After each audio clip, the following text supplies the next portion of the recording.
my honor to moderate a panel on a topic that is at the heart of our work as data protection regulators, namely the OneStopShop mechanism. I just want to introduce myself too, because there is no picture of myself. I don't know why.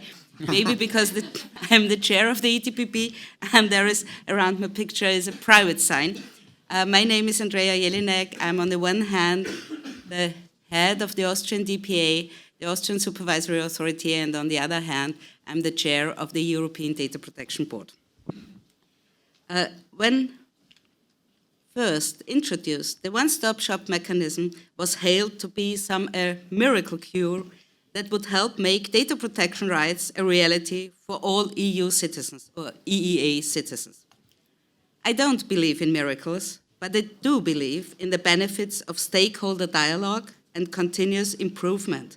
So I hope that today's panel will help to assess the one-stop shop for what it is, namely a cooperation mechanism between supervisory authorities that enables organizations and citizens to deal with a single point of contact.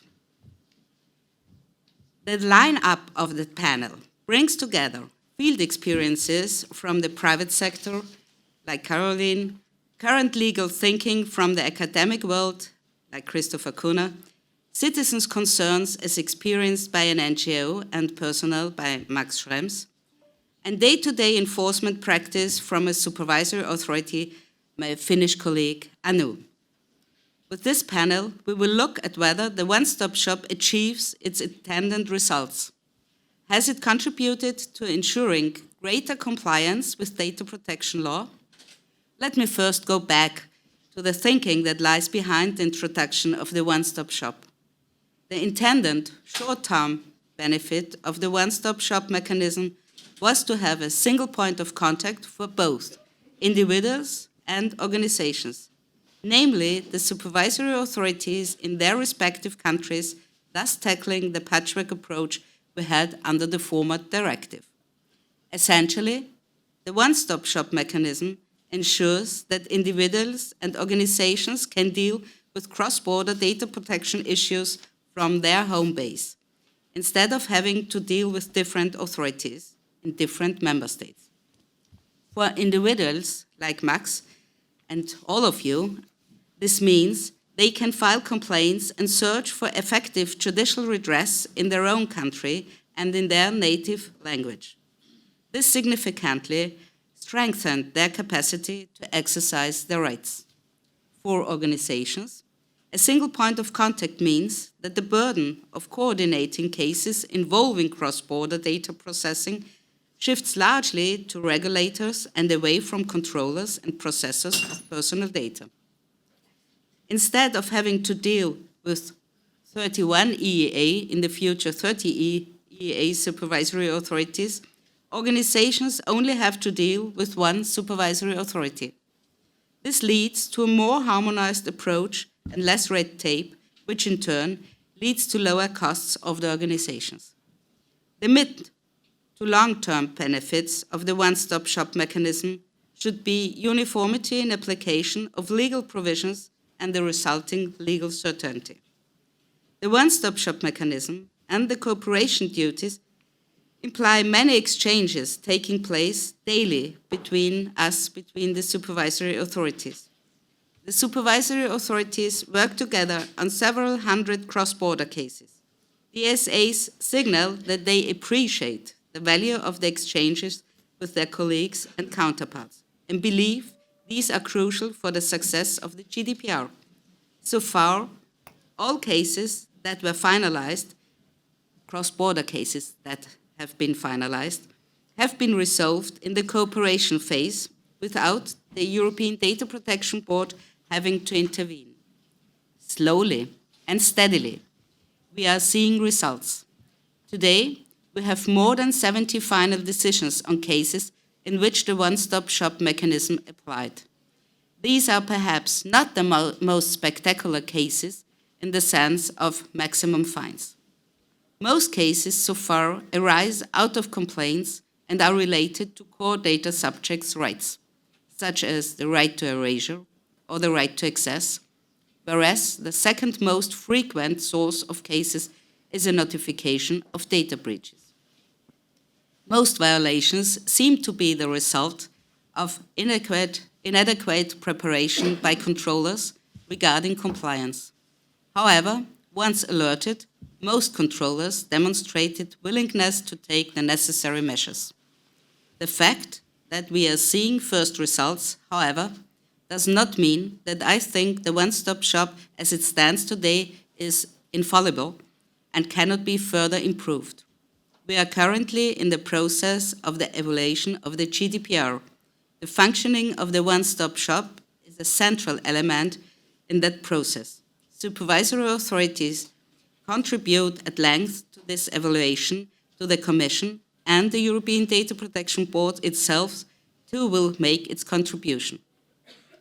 What has become clear to regulators over the past 20 months is that the resolution of cross-border cases is time and resource consuming and intensive. Supervisory authorities need to carry out investigations, observe procedural rules, coordinate and share information with other supervisory authorities. The one-stop shop does not necessarily offer a quick fix solution in case of a complaint.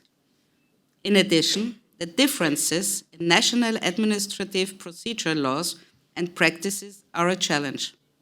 The differences in complaint handling procedures, position of the parties in the proceedings, admissibility criteria, duration of proceedings, and deadlines naturally impact the cooperation mechanism. The EDPB is already examining possible solutions to overcome these challenges and to ensure a common application of key concepts on the one-stop-shop mechanism and cooperation procedure. Another issue we have identified is a certain divergence and sometimes overlap in scope of the application of national implementing legislation, occasionally a different interpretation of GDPR terms and different admissibility grounds for complaints. Where these issues lie within our competence, the EDPB is addressing them in dedicated expert subgroups. As I said, the one-stop shop is not infallible and we should aim for it to work better. And now, I'd like to ask our panelists, beginning with Caroline, how they see their impact and the impact of the one-stop shop in their daily work. Caroline, would you be so nice to start? Thanks. Thank you, Andrea. Hi, everyone. It's a pleasure to be here with you today. As you know, Mastercard is a global payments and technology company. We are active in 200 countries, so we're truly global. And we have a very strong presence in Europe. So we have our main place of administration and our European headquarters based here in Belgium. We have our European Data Protection Officer and myself. We are both located in Belgium. So what does the one-stop shop truly mean to us? So let me first share our experience before the GDPR. We've always considered the Belgian Data Protection Authority to be our de facto lead regulator. We wanted them to fully understand our business model and really to be up to date on our latest data-driven innovations. The last thing that we wanted is to take them by surprise, that they would hear about us in the news, which, as we all know, have often their own interpretation of the facts. And then, more important, the Belgian regulator has been also our lead DPA in the context of our BCRs, which have been approved a couple of years ago. So we therefore really welcomed the one-stop shop when it was introduced by the GDPR because it was formalizing what we had always been doing informally. And if you think about it, the one-stop shop has multiple benefits for businesses like ours, which are active across Europe, right? It allows you to have just one regulator to deal with for cross-border cases, and that leads to one single decision for Europe, and then you deal with a regulator who is supposed to know you very well. Priceless. Now, in practice, well, it has not really been the full success story yet. Why is that? Well, let me share maybe three main reasons. As Mastercard, we are mainly a data processor. So we process card transactions on behalf of our customers, which are the financial institutions.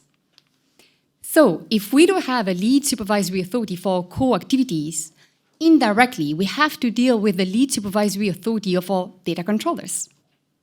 And as you may expect, we have tens of thousands of financial institutions that are spread across Europe. So the benefit is a little bit less obvious to us. And I'm not even speaking about the case of joint controllers. How does that work? More important, data protection authorities, they do not always want to play the game. They do not always want to trigger the one-stop shop. They often prefer handling cross-border cases among themselves informally. Concretely, that means that you as a business still have to deal with multiple regulators in parallel. And as we all know, they each have their own culture, their own procedures, their own interpretation, and their own language. How does that sound? Okay, and to make things even worse, they can sometimes place you as a company between a rock and a hard place where they adopt different interpretations on the same matter, or they reach opposite conclusions. So how does that really sound? The lack of harmonization is truly an issue. And I think actually to address for the rest of the conversation, we could start by providing more transparency about the system and the decisions that are being taken in the context of the one-stop shop. That would provide legal certainty and start harmonizing interpretations across Europe. So thanks. Thank you so much, Caroline, for your insight from your company. Now the possible complainant would speak at our panel. Max, please. Yeah, it's probably not me as much anymore than Noip. We are now basically, I'm outsourcing my previous work into an organization that hopefully does these things well. And we started doing, obviously, cooperation mechanisms. And at the beginning, it sounded interesting, especially because you can kind of pick which authority is going to be the one where you file stuff. So you have certain ways of saying, okay, that's an authority that likely knows that a bit better than probably the lead authority. But the reality showed that, at least for us, it hasn't worked well so far. We have the first round of complaints was filed on the first day of GDPR. That was about forced consent. And it was a very interesting thing because 3 of them were forwarded to Ireland from different DPAs in Europe. And it's a rather simple question. We basically say there's forced consent. So Facebook had a pop-up saying you have to consent. And Facebook turned around and said, no, it's not consent, but it's 6.1b because we moved the consent into the contract. Therefore, it's not consent anymore, but a contract. Because if you move a consent into another piece of paper, then it's not consent anymore. That's basically the legal argument that comes from the other side. So no factual evidence, nothing. It's a pure legal question. This case is now pending for 20 months at the Irish DPA, and it was a nice case to see how things do not work. So we filed, for example, one of the complaints in Austria, and under Austrian procedural law, you have full access to all the documents of the procedure. Ireland said under their procedural law, all the documents are secret, we're not allowed to know what Facebook has said. It's a bit hard to have a procedure with another company if you don't know what the other side is saying. But even these fundamental questions of just having access to the documents the DPAs were not in agreement. In the end, the Irish gave it out after a lot of interventions. As I hear, a lot of these interventions take tons of phone calls until it actually happens in reality. And that shows how, at the same time, we had the same complaint with the CNIL that was handled nationally and was decided in 6 months. So if you can say a national case in this first test round, there are probably other cases where it's different. But here we're 12, 20 plus months for cross-country and 6 months within one country. And then we have a problem to get stuff done on a European level if it's at least 3, probably 4 times the amount of time that we need for a cross-country case. In a rather simple situation, there's even a EDPB decision on how to handle these cases. So in practice, we also then had a second round of complaints that was around access requests. So a very standard thing that every DPA has done 100 times. And even there, we have not seen a single decision within a year. The 1-year anniversary was just Saturday. And it's going to be interesting because we have more and more people that say, why do I even go to a DPA if my access request is then handled in 2 or 3 years and actually getting a decision for it? When I just want my data now, I don't care if I get it in 3 years. And that structurally undermines your fundamental rights if in reality you only get a decision months or years later. A bit probably towards the solution part of this, I think what was already mentioned before is the procedural issues. So if you look at, for example, the Irish case, it was very interesting because we made the complaint, then we haven't heard anything for a year. Facebook has made a submission 4 months later, but we never got it, only 8 months later. So you have 8 months where we could have made a response, but there was just nothing happening. The Irish DPC then, for example, made a draft report. So I'm officially not allowed to, I think, say that there was a draft report, but I'm just going to ignore that part. I'm not going to talk about the content of it, though. And the draft report is 60 pages and talks about a lot of things that both parties agreed on anyways. So there's a lot of friction, a lot of work that, someone at the DPA has to sit down for a month probably to write all of this. And half of it is probably obsolete if you've actually listened to the parties a bit more. So to really get a procedural structure where all the arguments are on the table first, all the facts are on the table first, then the decision process starts in a cooperation mechanism, all of that would be interesting to get aligned, because right now you see that different DPA structures of how to do different steps in a procedure are different. And then you basically repeat the whole story twice, because both have to do it under their procedural law. And one last point that probably is important in that relation is the DPAs do not know under which procedural law the case is going to be judged. Because if you win a case as a complainant, then the decision is made abroad. If you lose a case, then the decision is issued in your country. And then the appeals system depends on that.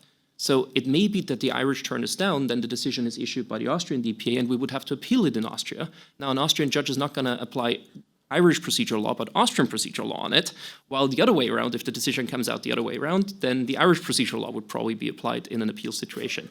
So even before you actually decide about a case, you basically have to think about the appeals later, and as an authority have to be compliant with both. And that makes it kind of clusterfuck.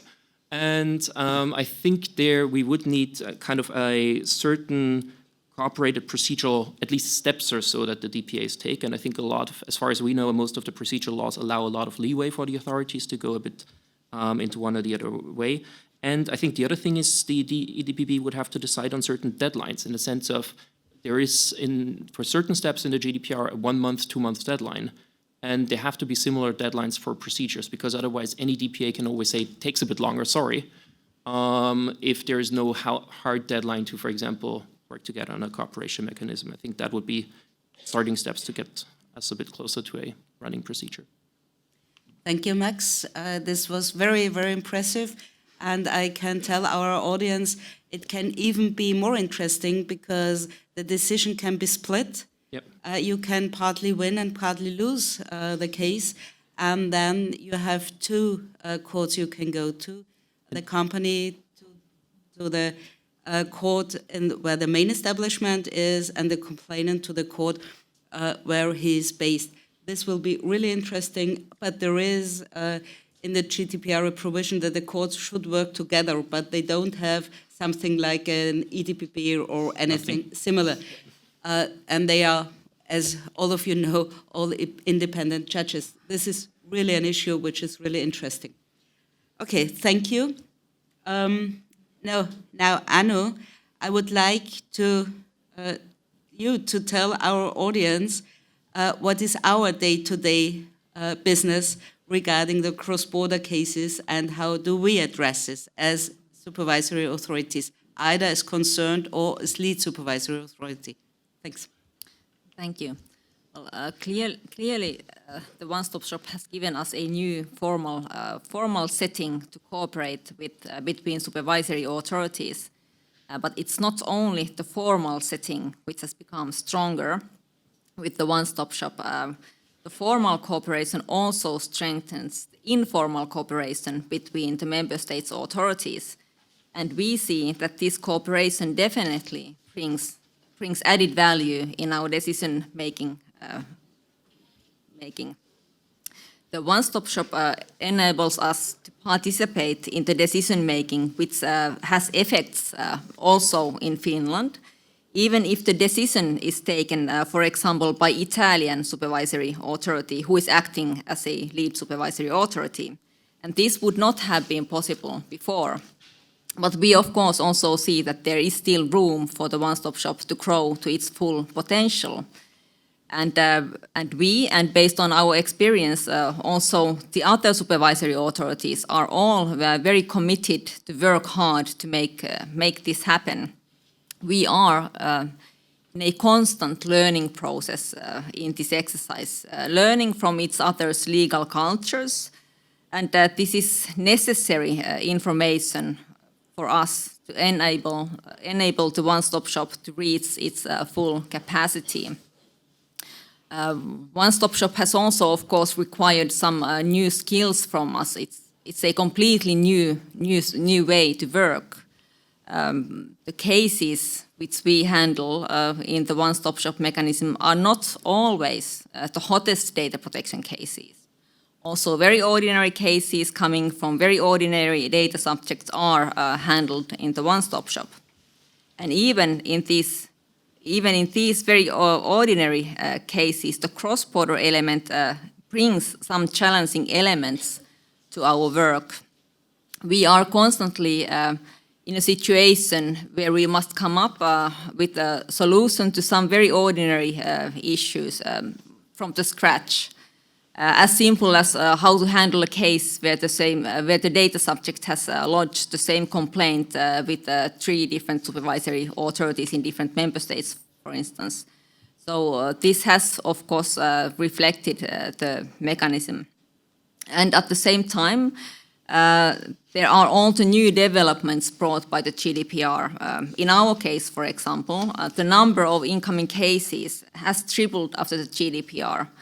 Last year, we received 10,000 cases, when 3 years ago, the number was closer to 3,000 cases. And even if we have gotten more resources, our office of 22 people is now an office with closer to 50 people. It is not only the amount of cases we must adapt to. It is some organizational changes are also required. As simple things as internal communication is very different in an organization with 20 people compared to one with 50 people. But we are now starting to get on the better side of this transition process and starting to be ready to answer the high expectations set by the one-stop shop.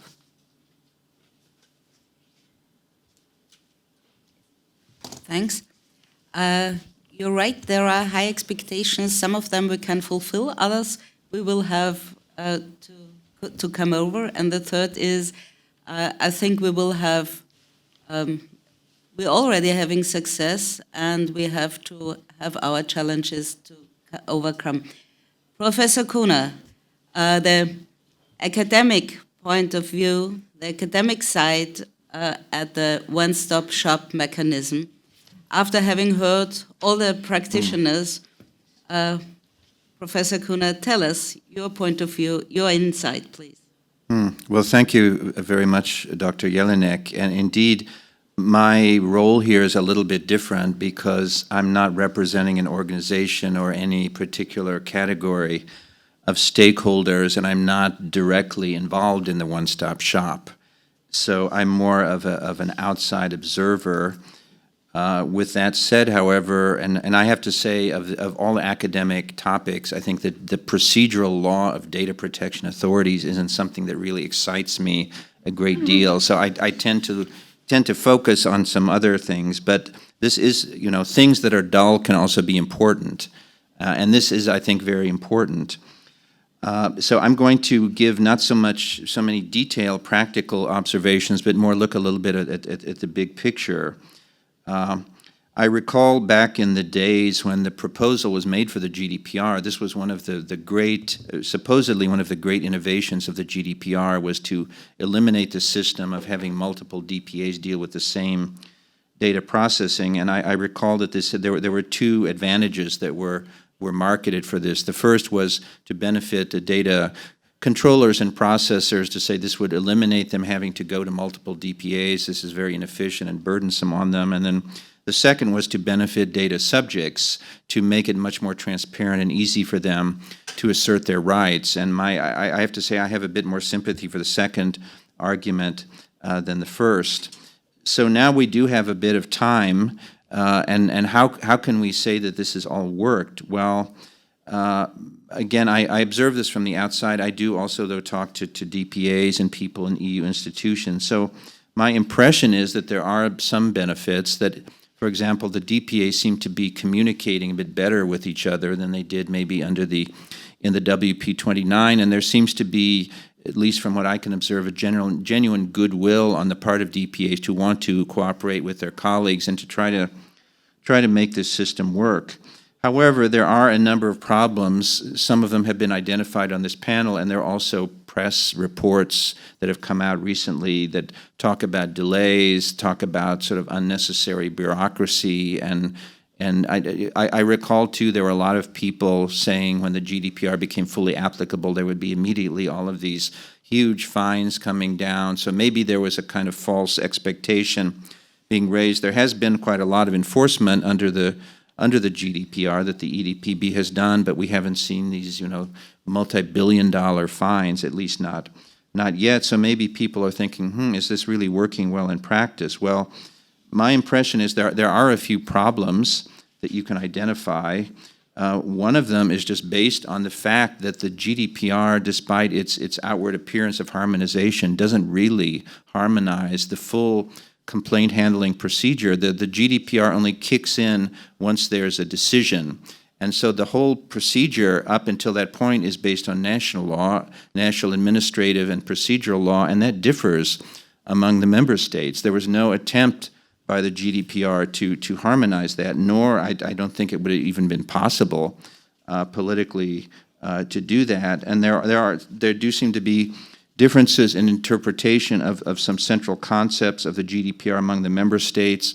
I also have the feeling the DPAs are not, despite the increase in resources that they've received, they're still not really given enough resources, and that there are some practical problems involving issues like translation and maybe their internal IT system that they use. Although I guess from a DPA point of view, you probably never have enough resources, because if you get more than the caseload increases to match the resources. But I don't think the member states have been doing all they should have. Plus, the member states have been sort of going crazy in implementing the GDPR in a way that I think goes far beyond what they're allowed to do under EU law. So we see a lot of differences. Now,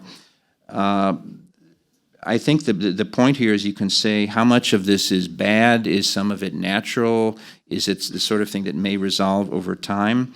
I tend to think that we're kind of in the middle of a journey toward a functioning pan-EU system for complaint handling, and this is just the first step.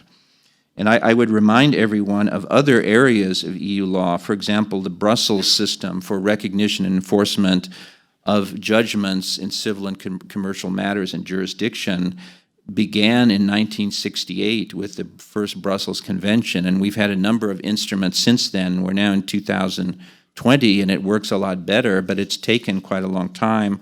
Also look at the European arrest warrant and the saga of that. So it was probably very illusory to think the GDPR would become applicable and there would be this perfect, smooth system.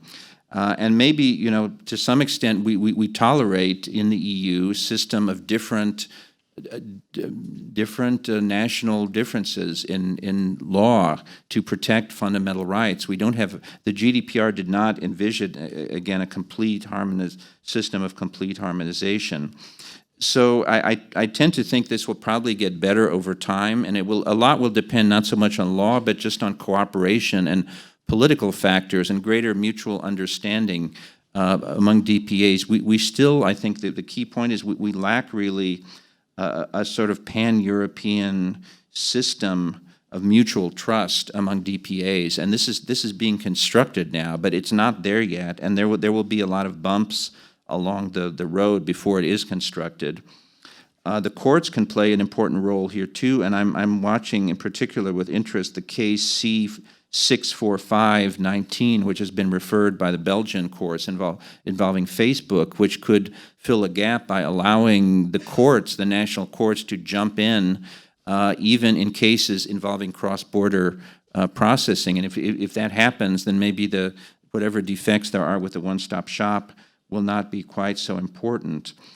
I do think also the EDPB has been probably evolving in the way it works, and there are some improvements that could be made. For example, transparency. I've I've heard tell that there are, for example, internal rules of EDPB on things like vetting procedures and fines, and I wonder, why are these not been made public? We need to have more openness about all of this. So in the end, again, there is turbulence in the skies now with regard to the one-stop shop, and some of it is maybe can be fixed. Other parts of it are natural and will depend on an evolution toward a better system of cross-border complaint handling in the EU.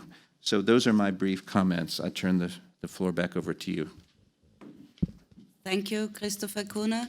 I can assure you that we are working as the members of the EDPB on this pan-European system of trust between the DPAs, because I think it's really important to not only to cooperate, like the GDPR is telling us, it's really important to build this system of trust.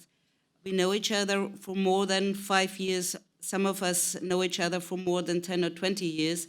And I think it's really important to do more than just what is said in the GDPR. And I can assure you, all of you, that we are doing it. When I heard Max saying that it depends on procedural issues and deadlines, you know, there are no deadlines out of the EDPB in the GDPR because the cases have to be handled within due time. And as all of the procedural laws, or even in countries where no procedural laws are existing, are compliant with the European, with the other European acts, like the Charter on Fundamental Rights, European Charter on Fundamental Rights. It's a little bit a tricky issue that you are demanding these specific deadlines, because the GDPR doesn't give us deadlines out of these specific EDPB deadlines. How do you see this? Or maybe how does Christopher Kuhner see this issue? You and Christopher.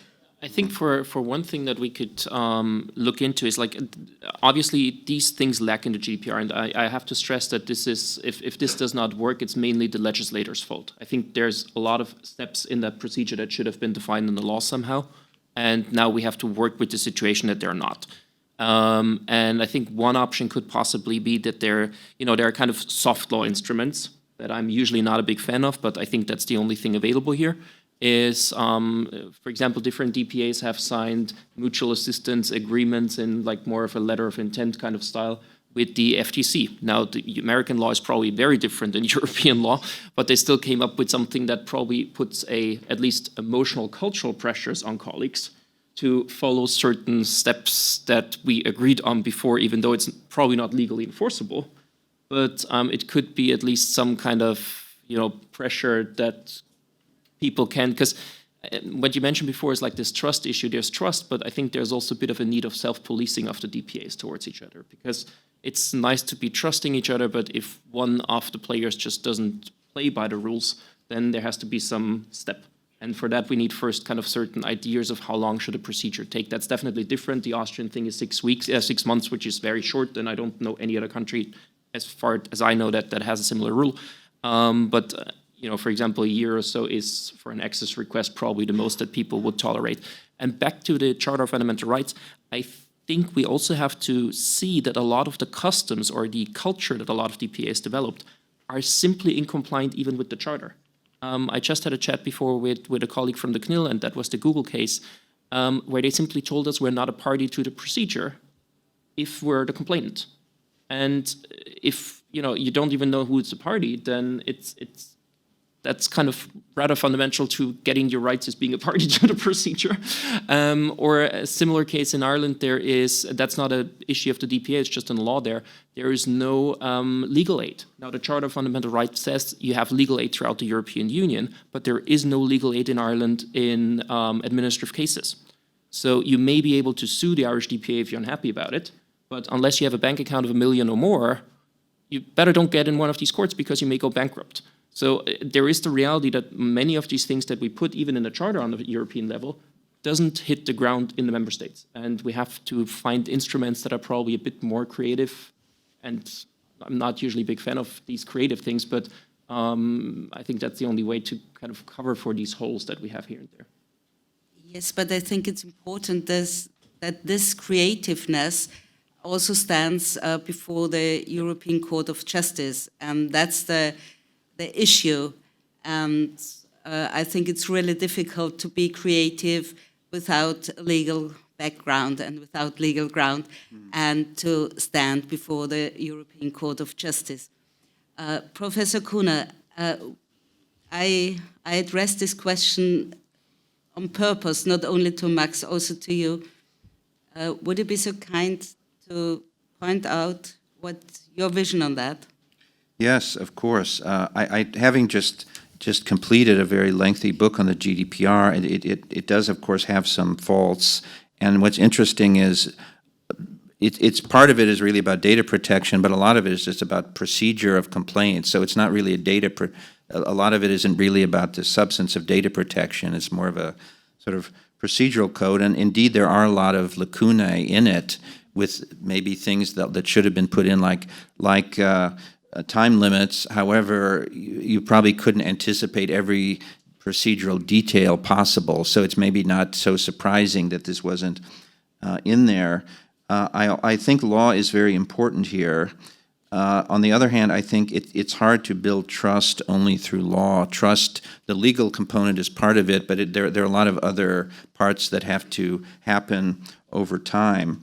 So I don't see any reason that the EDPB couldn't adopt rules or adopt some sort of internal procedures for including time limits. Now, I guess the question is, are those legal enforceable? Well, there is what's in EU law what's called the principle of loyal cooperation, which would include the DPAs, in dealing with cooperation between the member states and the EU and vice versa. So I think if a member state is just having, because of their internal law, the procedure going on far longer than seems reasonable, that this under EU law, this could be questioned as whether it would breach this rule. I guess one of the effects of the one-stop-shop is it's kind of throwing a light on corners of member state procedural law that as Max said, probably these things have been going on for years, but they were never tested, and suddenly they're getting a lot of attention. So there's there's things the EDPB could do, but also I think the member states are really called on here, as I said, to increase the resources of DPAs, but also to look at their own national procedural law and to try to bring it up to standard, because this is something that's very hard to do through pure EU harmonization. As I said before, it's been, if you look at other areas, this has been tried, and the procedure is still going on after decades. Thanks for this intervention. As far as I see, we won't have these decades in data protection, in the data protection field, because our field is not an emerging but developing in a harshness that nobody would understand if we would wait for a decade for developing. But I quite understand this issue. Thank you. And I have a question to Caroline, addressing your criticism to DPAs. You mentioned that DPAs are not playing their role in a way they should. I'd like you to elaborate this, not only because there are two DPAs at the panel. I think it's really interesting to see the view of the stakeholder tackling this issue, especially the one-stop-shop. Sure, thanks. So yes, I think actually you referred to the fact that we've seen a couple of cases, I've heard a couple of cases where DPAs were facing a cross-border case and did not actually want to take a decision about who was the lead supervisory authority.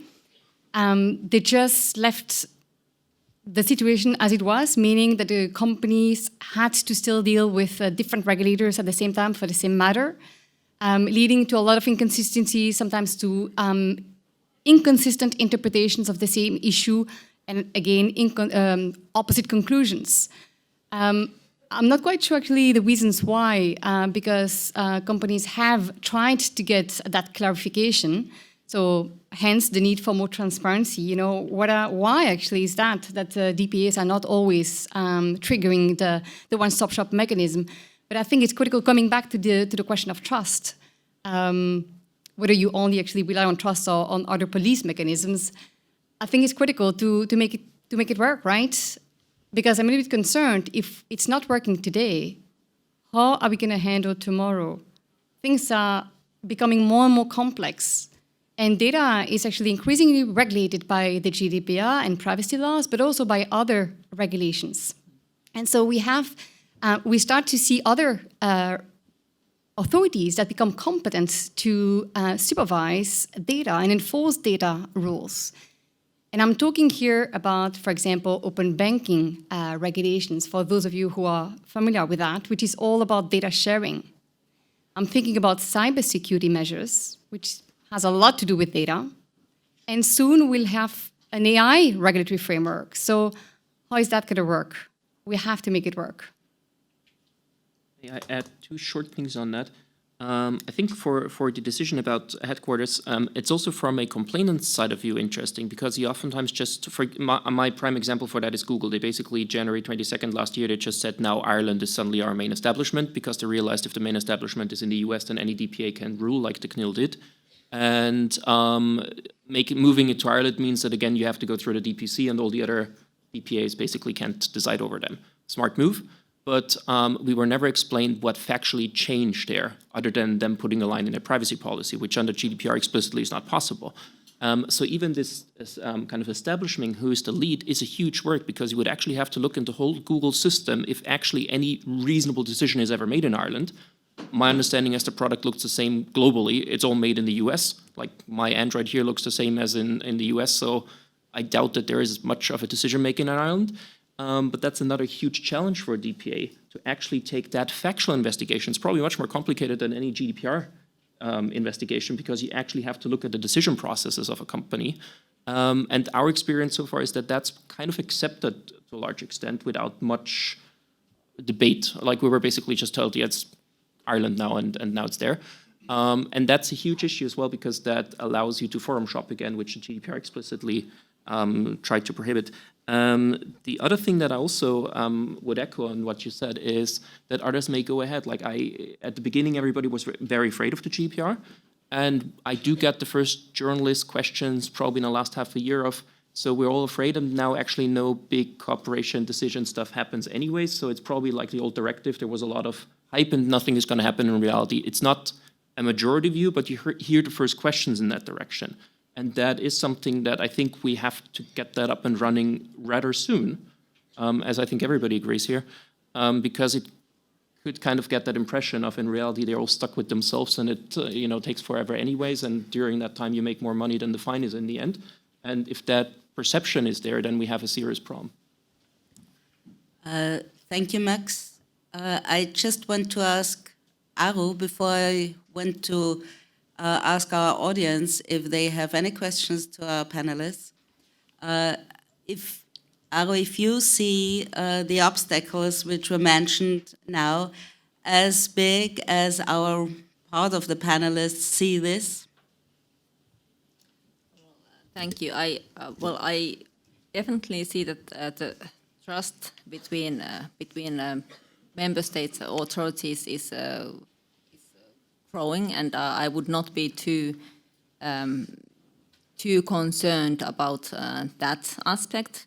Of course, there are also many other issues which we have touched upon, like, for instance, we perceive terms like complaint differently in different member states, but we are in a process to overcome these obstacles. I do see that we are facing some challenges, but I would not. I still see it quite positively, and I think that we definitely can reach the full potential that a one-stop shop offers us. Thank you so much. Now I would like to pass the floor to our audience. If you are interested to ask questions or make a short statement regarding the One-Stop Shop or ask our panelists, please introduce yourself very shortly and then ask your question or make your statement on that. Yes, lady behind. Yes, please. There's one right in a row behind you as well. There's a mic, and I don't know where's the second one. Yes, behind. Okay, I didn't see it. Hi, my name is Karina Iwańska and I work at Panoptykon Foundation, which is a Polish digital rights NGO. And as some of you may be aware, there has been a wave of complaints in the past year against real-time bidding and the advertising ecosystem in general. And I think that this wave of complaints, they have been filed, I think, in 15 jurisdictions. They are an amazing example of how One-Stop Shop and collaboration between DPAs doesn't work. So we see lots of differences. Some DPAs transferred the case directly to Ireland and to Belgium because these were lead supervisory authorities. Some DPAs just took on the case on their own. Some DPAs even said that they will not engage their resources because other DPAs are already investigating. So I'm wondering, what is the role of the EDPB here? Like, how do we, as a body that has been established to make sure that we have that GDPR is applied in the same way in all member states? What is their role in these kinds of cross-border cases?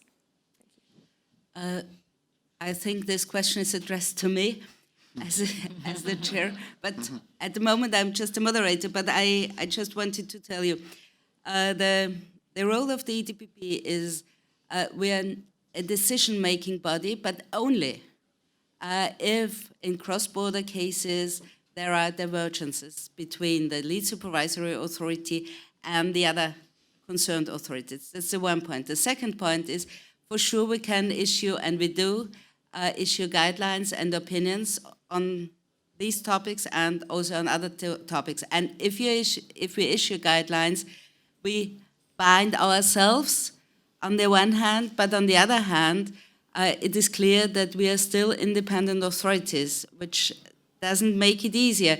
I think it's important that there are independent authorities, and in general, these independent authorities are making their decisions, and in cross-border cases, they draft their decisions, and then if you're the lead supervisory authority, and in the other cases, if there are no cross-border cases, you decide on your own.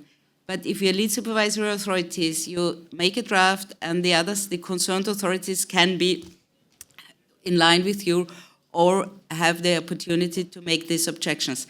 And you can be sure we try to overcome the former patchwork of the directive, but it is not as easy as maybe is said, because we are not only 31 different independent authorities, there are also different implementation laws which shouldn't have been necessary in that broadness. But there are countries who have very small implementation laws and others who have huge implementation laws. In some countries, even some courts already decided that some parts of the implementation laws are inadmissible, even in the nations. And some DPAs also don't use some of their national laws because they are in contradiction with the GDPR. So there are different ways to see and different ways to overcome the former patchwork. But One-Stop Shop is not the easiest way to go in the first years. You heard from Professor Kuhner that in other fields of the law it took decades. I know we don't have these decades. I have been asked, I think the GDPR was in application 4 weeks. Where are the first big decisions?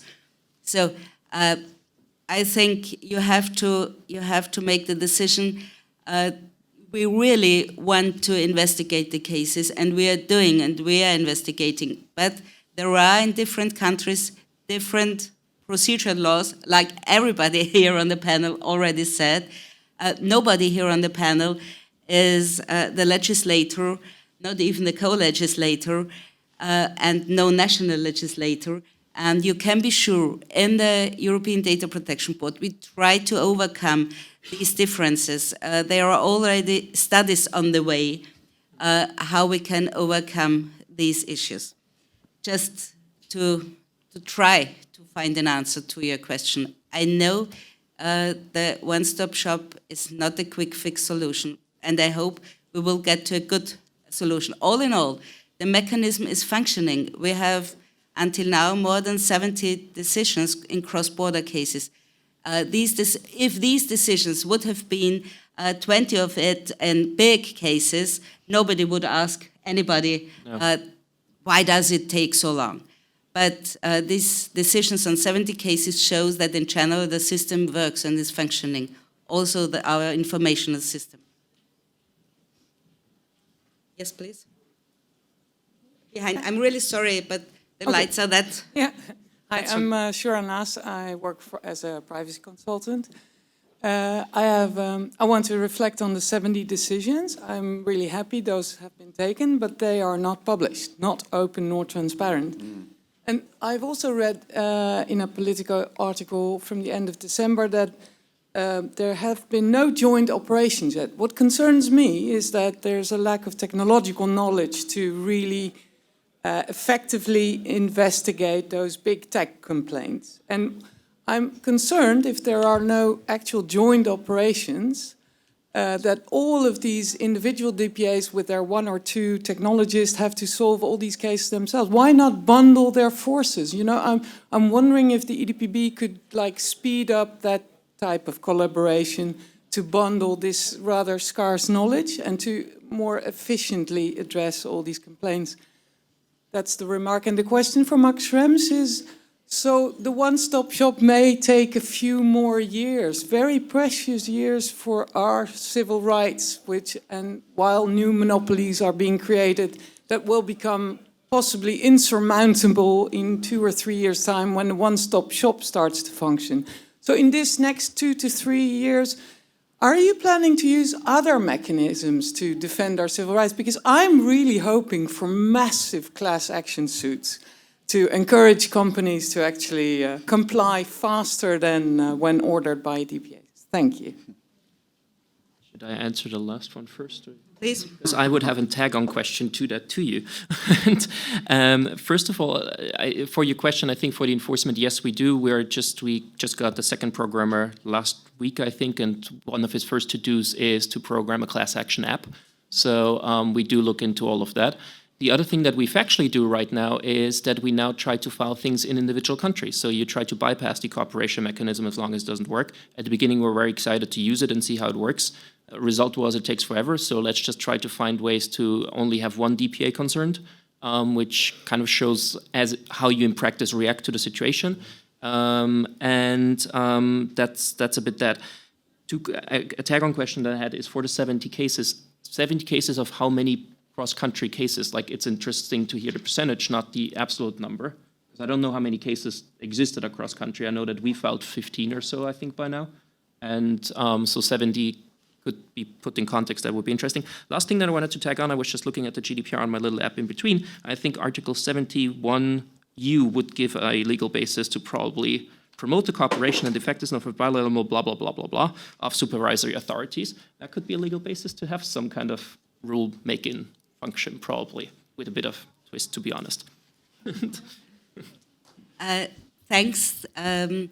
For sure we know the article, and for sure we know what you just said. The interesting thing is what you said last was, with a little bit of twist. As a legal and decision-making body, the twist is not so easy to overcome.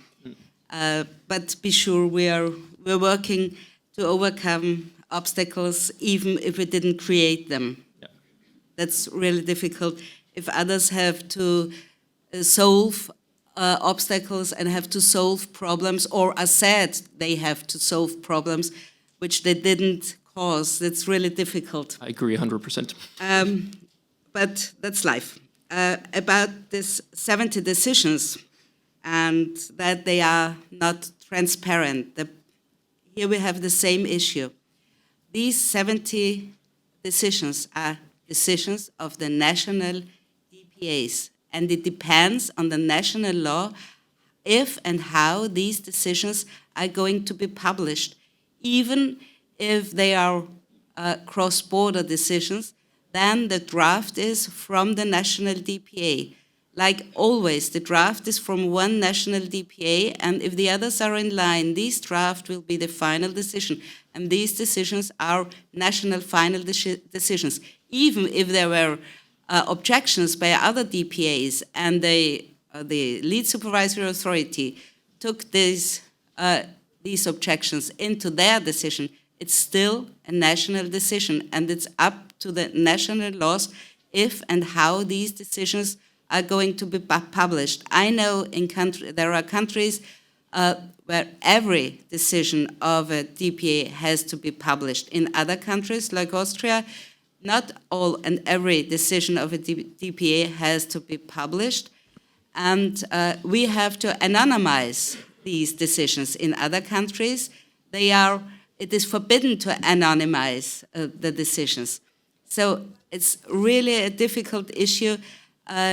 And also this issue, the DPAs cannot solve, because it's a general rule in the country that we have to anonymize the decisions. And in other countries, it's a rule that they are not allowed to anonymize the decisions. Others are not allowed to publish it at all, and others have to publish it. So that's the problem with these decisions. And about the joint operations, we are on the way to make joint operations, but again, regarding the joint operations, it's also a question of the national law if the national legislator made this possible to have this joint operation like it is foreseen in the GDPR. That's another opening clause of the GDPR. Are there any other questions? Okay, you are in line for the question. Sorry. Okay, please. Okay, sorry, I'm a little short. You're not short. Question of the mic. Thank you. Marina, I'm from Tilburg University, doing the Master of Law and Technology, so I have to do a lot with these. What I understood so far from this panel is that the OneStopShop is absolutely amazing for complainants, because now they only have to deal with one authority in their own national language. It's absolutely amazing for companies, because they don't have to deal with all the other data protection authorities. And I was wondering, here, the decision maker is actually the data protection authority. And for that data protection authority, it's actually inconvenient to be the lead data protection authority, because then it has to deal with all the future cases and the current cases with regards to this company or this institution. I was wondering, anyone can answer this, is there any pressure or incentive to DPAs to actually become lead data protection authorities? It depends where the main establishment of the company is. Then you're supposed to be the lead supervisory authority. But if there is a cross-border case filed, this cross-border case is put into the system, and it is investigated who is going to be the lead supervisory authority.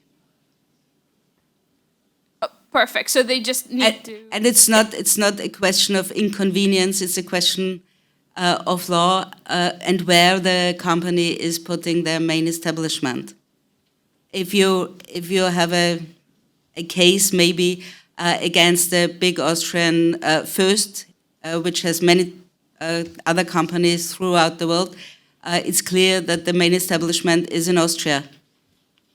And if it's for a big German company, it will be clear that it's Germany. And if there are big US companies which have set their main establishment in which country ever, it's this country. Okay, so if I understand correctly, there's just an expectation that the Data Protection Authority will embrace their status as the data protection, the lead authority. At least in our experience, there's overclaiming, not underclaiming. Like the problem you're describing in underclaiming is not really the problem we're having. At least in my experience, we more have an overclaiming problem than an underclaiming problem. Awesome, thank you so much. Next in line. Let me be quick. Thank you for the great panel. I'm Sebastião Barros Val from VDA, Portuguese law firm. And I wanted to ask you a question about extraterritorial application of national GDPR implementing laws, because that may be an issue also relating to how the one-stop-shop mechanism is applied in those cases. So let's imagine a case where a controller, so a company monitors its employees from its main establishment in France, but their employees are in Spain, in this case. And both countries actually have different provisions on employee data processing. So what basically, what national law should the CNIL in this case, because it's the lead authority, take into account to rule on the case? Should it be both laws, one or the other? Because I've seen DPAs from different member states to claim that if they are called upon to decide on a case, they will just apply their national implementing act and that's it, period. But is it more nuanced than that? Should DPAs look into the Rome regulation on conflict of laws? Because, like we know, data protection and privacy rights are intuitive personae rights, and maybe the national law where the data subject is located may apply. So how do you look at these types of situations? Thank you. The GDPR was invented to overcome these hurdles. The GDPR is the one set of rules who should overcome these problems you just mentioned. But what I mentioned on the employee personal data is that there is a specific chapter on the GDPR which allows member states a certain degree of freedom to regulate that kind of processing. It's Article 85. That's why I'm asking the specific question. Yes, I know that you are asking this specific question about that. I'm not solving your cases. The short answer is the GDPR does not have a jurisdiction clause for the exemptions for national things, so that was simply not regulated, and it's a mistake that is missing in the GDPR, I think. At least from my point of view, if anybody disagrees. May I add something? Some of the national implementation laws do have provisions for these type of situations. But if they conflict, then the GDPR is not authoritative. No. Then you have two that say And jurisdiction over the same thing.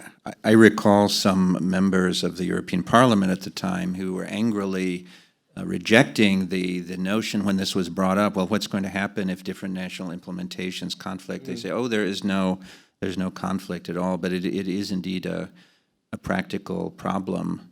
But I think most DPAs would probably apply their own national rules. But from a point of view of a controller, I would say too, which is the most protective rule? I would tend to err on that side. But I don't know, legally, that's a very complex question. It's probably not possible to answer it in a satisfactory way on a panel. Thank you very much. But it was a nice try. Nice try, yes, it was. Okay, we have 3 more minutes.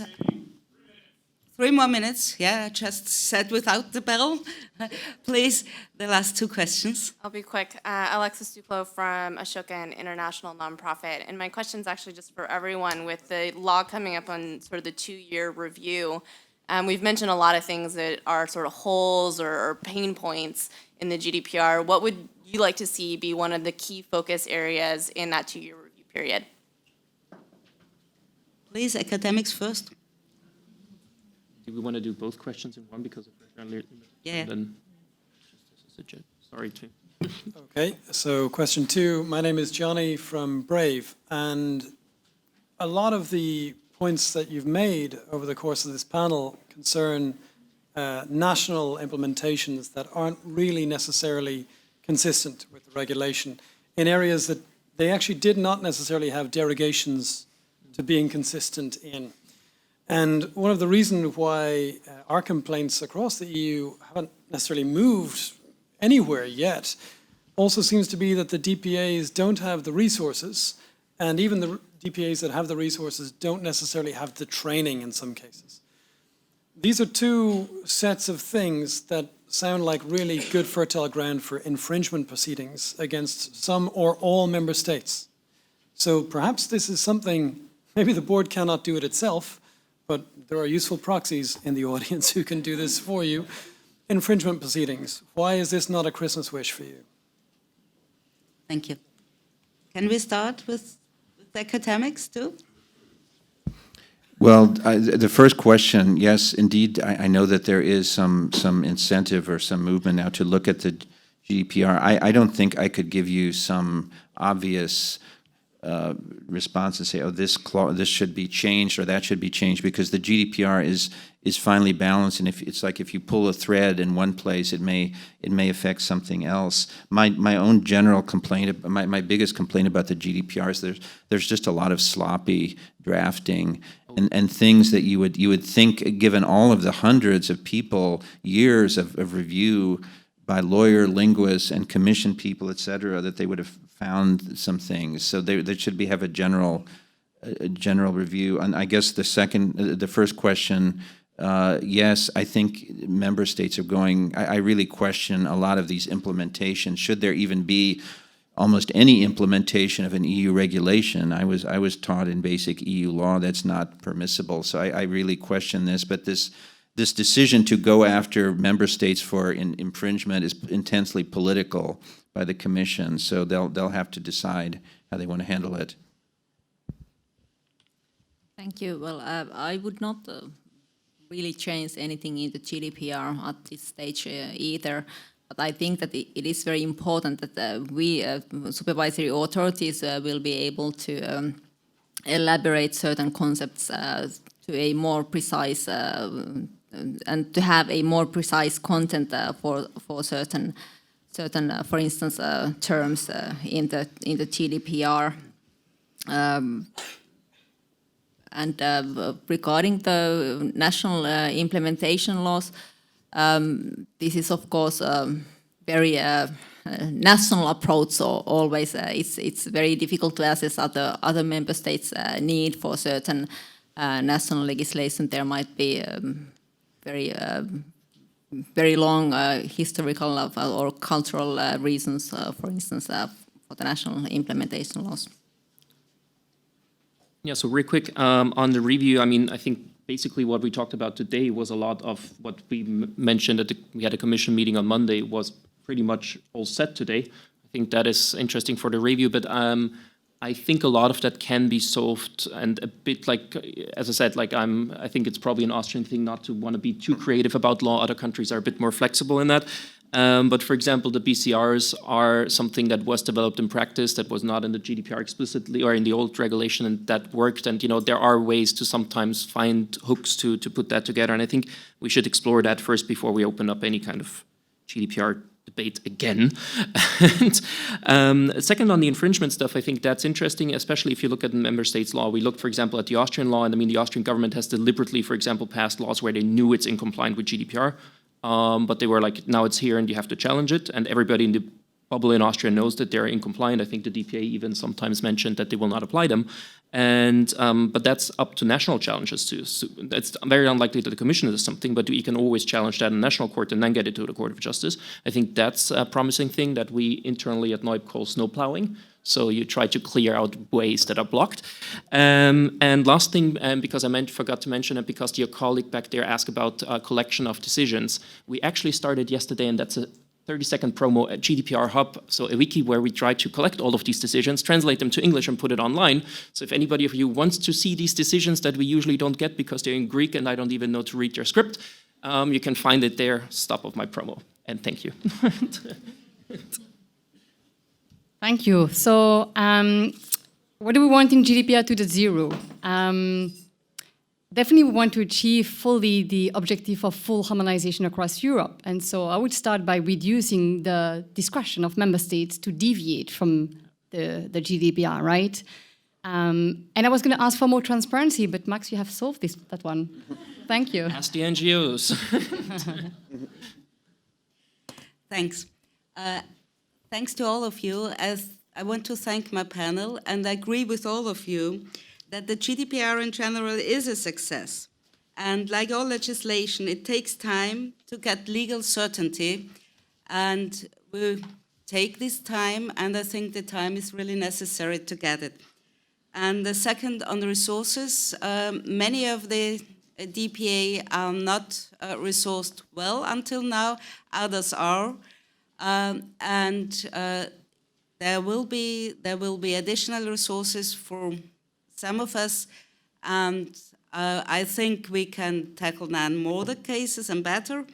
And it is also a question on the review of the Commission regarding the GDPR, how we are equipped and if we have enough resources. And you know there is a provision within the GDPR which makes it possible to the Commission to act if the Commission decides that the national DPAs are not funded well, neither in person, neither in staffing, nor in money, nor in the premises. And I say thank to everyone, and I take with me that it's a question, GDPR application is also a question of creativity, transparency, and cooperation. And I want to say as the last words, the one-stop-shop mechanism takes time. Generally, the mechanism works, and we will have to wait for the first big decisions, but be sure they are going to come. Thanks to all of you.